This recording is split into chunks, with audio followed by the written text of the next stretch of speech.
Bonjour, donc voici le petit texte que je vous propose aujourd'hui.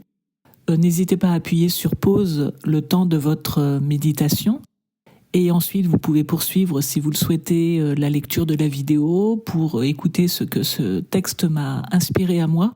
Mais vraiment, ce n'est pas une obligation, sentez-vous absolument libre. Le plus important, c'est vraiment ce que le texte vous dit à vous.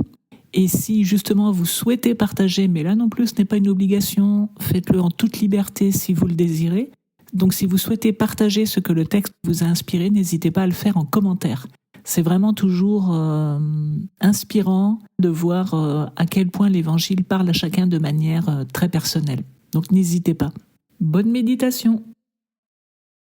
Alors il me semble qu'en fait ce que condamne Jésus dans l'attitude de Pierre, il le fait publiquement face aux disciples, c'est-à-dire que c'est un enseignement vraiment à destination de tous ses disciples. Donc je pense que ce que Jésus reproche à Pierre, c'est son orgueil en fait. Face à quelque chose qu'il ne comprend pas et qu'il n'accepte pas, non seulement pour Jésus, il n'accepte pas l'idée que son ami finisse sur la croix, mais je pense aussi pour lui, c'est-à-dire que je pense qu'il n'accepte pas l'idée qu'il ait pu remettre sa vie entre les mains de quelqu'un qui va mourir sur la croix, et je pense qu'il est tellement choqué par l'image qu'il souffrirait, qu'il serait rejeté par les anciens, les grands prêtres, etc., qu'il n'entend même pas la promesse de la résurrection. Jésus annonce sa passion, mais il annonce aussi sa résurrection, comme à chaque fois.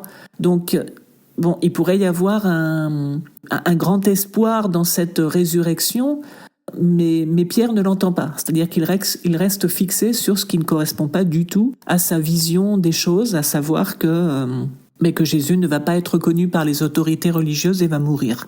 Et ça, pour lui, c'est inconcevable. Donc, moi, je trouve qu'il y a un encouragement d'abord à écouter l'intégralité de la parole de Jésus et pas à s'arrêter à ce qui peut nous choquer ou nous heurter, ce qui ne correspond pas à notre vision.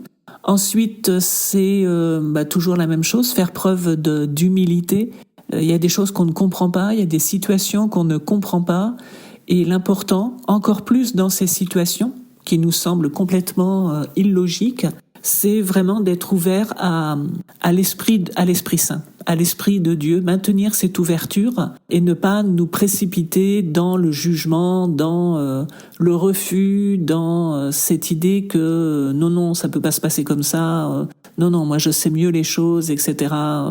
Non, voilà, vraiment faire preuve d'humilité, d'attention à l'Esprit de Dieu et de confiance. Dieu sait ce que nous ne savons pas. Donc moi j'y vois vraiment une fois de plus un encouragement à maintenir cette confiance et cette ouverture à l'Esprit de Dieu.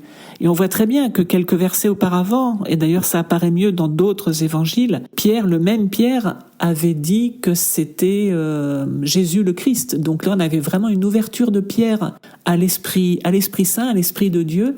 Et là, subitement, parce que les plans ne correspondent pas à ce qu'il avait imaginé pour Jésus et pour lui-même, il se ferme à ce même esprit de Dieu et il fait preuve d'orgueil et il rejette la parole de Dieu. Et donc Jésus ne pouvait pas laisser passer ça, notamment par rapport à sa communauté naissante. Donc là, il y a un enseignement très fort non seulement pour sa communauté naissante, mais aussi pour nous 2000 ans plus tard. Vraiment, rester ouvert à l'Esprit de Dieu, essayer d'écouter la parole dans son intégralité, faire preuve d'humilité et reconnaître que Dieu sait ce que nous ne savons pas. Et donc vraiment, une fois de plus, lui faire confiance.